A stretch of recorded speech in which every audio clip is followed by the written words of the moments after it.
Son las 10:30 de la mañana, 10:32 para ser exactos. Es un gusto para nosotros saludar a Clara Chevalier. Ella es docente y secretaria general del Sindicato Docente de la Universidad Nacional Arturo Jauretche. Buen día, Clara, ¿cómo estás? Luciana Glesser, Pablo Di Pierri, todo el equipo de La Patriada te saluda.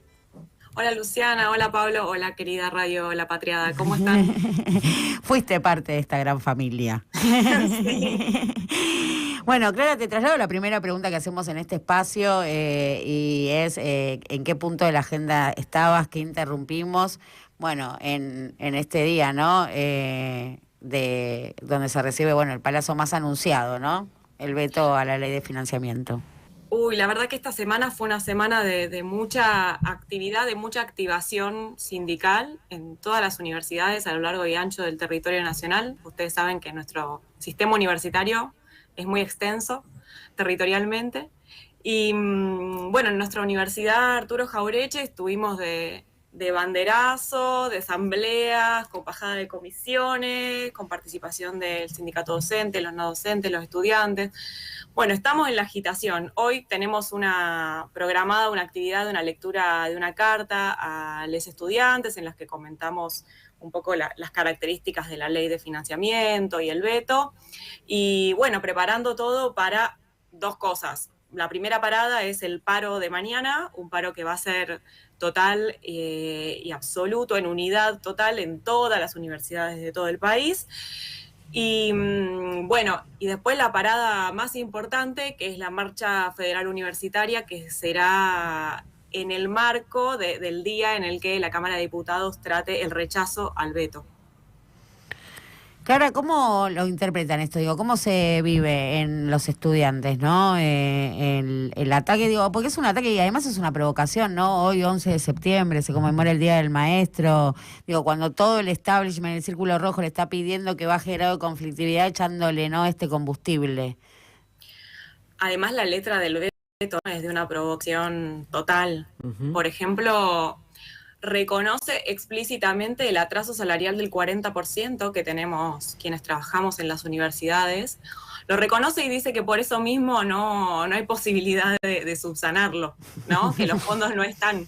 Cuando se acaba de bajar impuestos a los sectores más concentrados, ¿no? Cuando sabemos que hay dinero circulando de formas irregulares, bueno.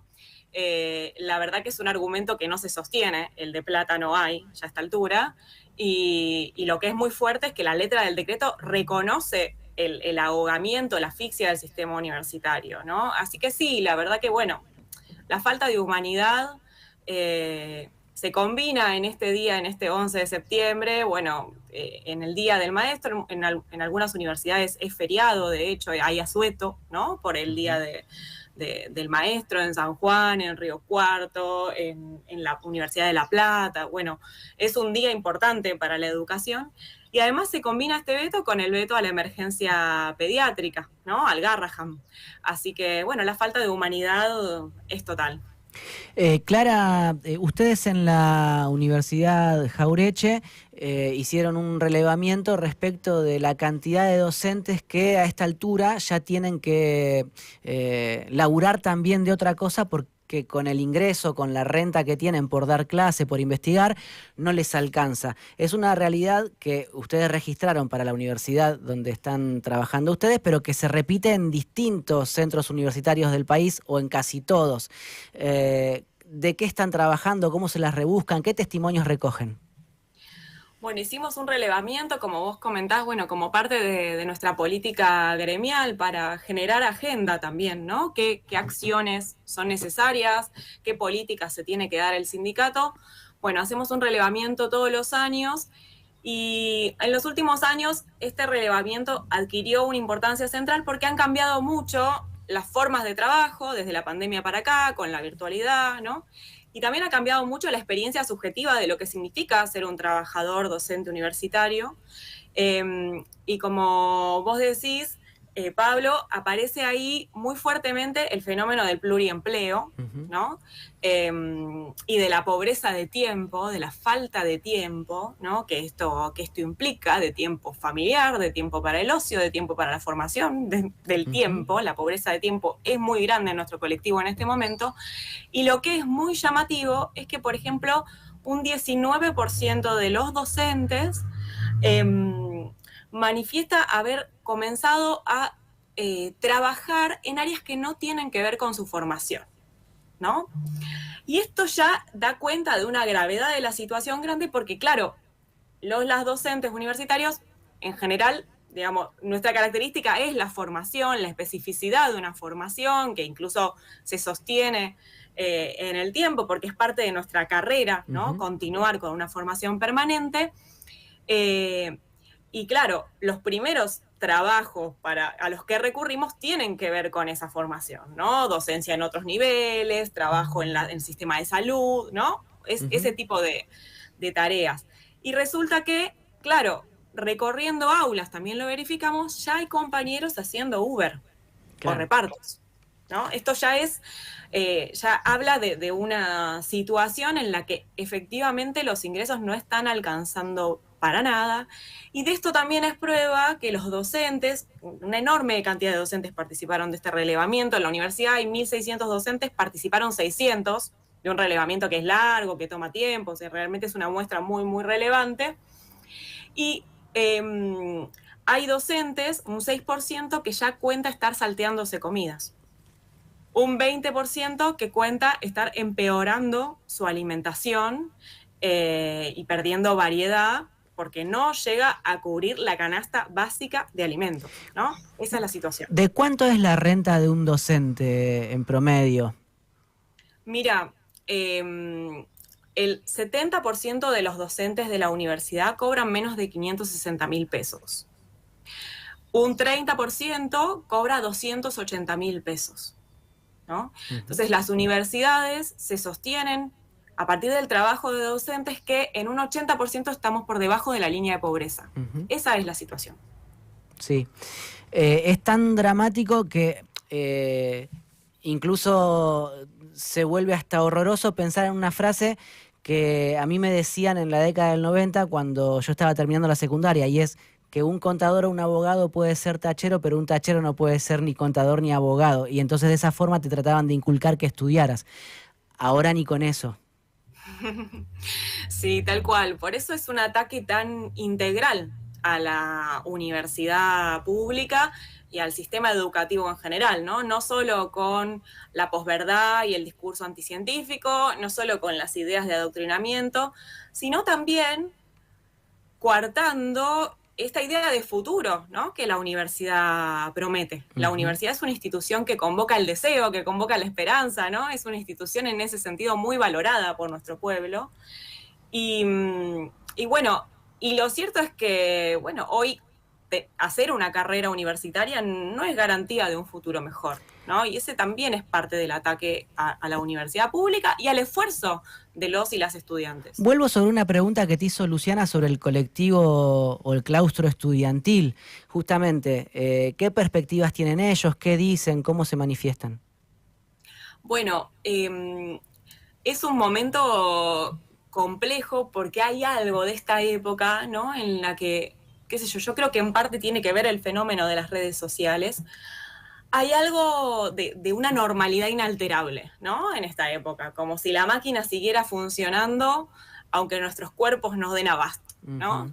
Y en la universidad, por momentos, pasa eso, ¿no? Y es verdad, la universidad continúa funcionando aunque nuestros cuerpos no dan abasto y no estamos cubriendo las comidas, ¿no? Es una situación muy dramática y sin embargo, bueno, hay todo un compromiso también de los docentes que hace que se sostengan las cursadas y que tratemos de cumplir con nuestra tarea, que también tiene mucho de deseo.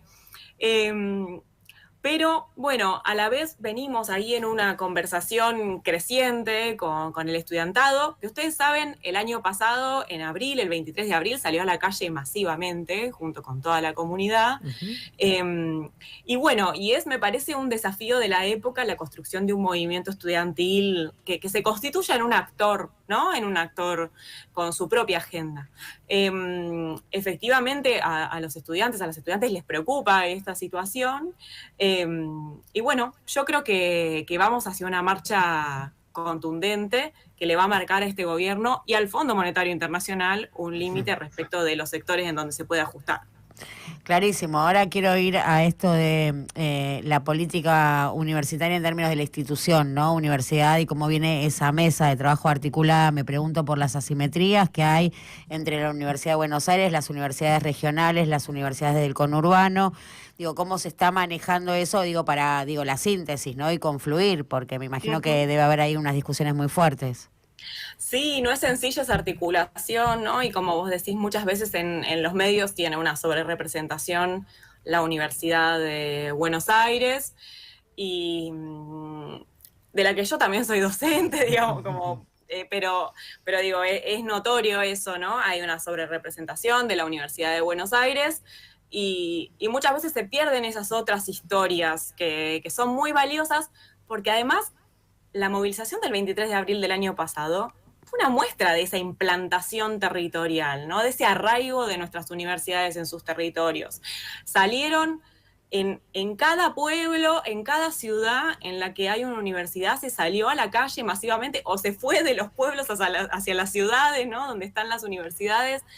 Entonces, me parece que hay ahí una riqueza, una textura de este sistema universitario que justamente tiene un federalismo que al gobierno también le interesa atacar, ¿no? Observemos cómo el gobierno atacó las agencias territoriales del Ministerio de Trabajo, toda la implantación federal del Estado Nacional fue atacada por este gobierno porque justamente quiere un país fragmentado. Entonces, ahí me parece que hay un valor. Y sí se está trabajando desde, vos me preguntabas por las universidades, por las autoridades, bueno, hay una articulación desde el Consejo de Rectores en el sentido de ir hacia una marcha federal, hay un consenso en eso, en conjunto con las federaciones sindicales y con las federaciones estudiantiles, así que se viene trabajando en articulación, como vos decís, bueno, con las tensiones que por supuesto implican estas desigualdades y ahí un asterisco particular para las universidades del conurbano, que somos estas universidades, bueno, relativamente nuevas, ya no tan nuevas, implantadas en territorios en donde antes era difícil acceder a la universidad porque quedaban muy lejos, ¿no? Entonces muchas veces los docentes venimos de otras zonas. Yo terminé viviendo cerca de la universidad, pero porque me la paso en la universidad, entonces me mudé, pero en general todos viajamos bastante para ir hacia la universidad y son universidades en las que se garantiza una dimensión fundamental de nuestro sistema universitario, que es que alrededor del 80% de los y las estudiantes son primera generación de estudiantes universitarios y eso tiene que ver con una dimensión fundamental que es el derecho a la universidad y el acceso a la universidad como un acto de justicia social. ¿Es esa la universidad que ataca el gobierno con mayor fuerza, las universidades que están en las facus del conurbano? Mira, el ataque es verdaderamente generalizado porque en esta política que tiene el gobierno muy indiscriminada, bueno, el recorte es general. Ahora, lo que sí te puedo decir es que, claro, al estar el sistema universitario sin presupuesto desde el 2023, estamos sometidos a la discrecionalidad. Claro. ¿No? Entonces, sí. Algunos tienen llegada para manguear un poco más de presupuesto, otros menos. Bueno, por eso, por las llegadas, a eso quería ir, a las llegadas, a cómo fragmentan, porque de alguna manera desarmaron ese movimiento con negociaciones con los que sí pueden conversar, vamos a decirlo, ¿no? La UBA está manejada por los radicales, por Emiliano Jacobiti, y ahí hay vasos comunicantes, hay negociaciones y fragmentan. No te quiero meter tampoco en ese barro, sé que estás disputando esa representación, como secretaria general te estás postulando como secretaria general de la CONADU, que es dar estas discusiones precisamente donde hay que darlas, pero eso me lleva a una pregunta más general que tiene que ver con, hay una sensación, ¿no? Vos mencionabas la ley de emergencia pediátrica, el reclamo del Garraham, los jubilados reprimidos todos los miércoles, en escenas que son realmente dramáticas y trágicas, inadmisibles, de las inadmisibles, es decir, esto no puede pasar. Y sin embargo ves como esos fueguitos de indignación, ¿no? Fueguitos de indignación que no terminan en ningún punto de acumulación. Entonces, ¿cómo se hace esa articulación, no? Garraham, universidades de los jubilados, disidencias, el dolor, este descontento, ¿dónde acumula? Bien, la verdad que en el relevamiento docente aparecen muchas formas de malestar, ¿no? Si ustedes leen la salud, cómo se ve afectada en este tiempo, ¿no? Con un 60% de docentes manifestando tener picos de estrés, ataques de pánico, ¿no? Y uno lee este informe y desde la representación sindical y la responsabilidad que eso implica, bueno, uno detecta que esto vivido de forma personalísima no es individual, sino que es colectivo, ¿no? Y, y yo creo que mucho de lo que pasa es que, como vos decís, la indignación es un sentimiento que también a veces paraliza, ¿no? El enojo, la indignación, ¿no?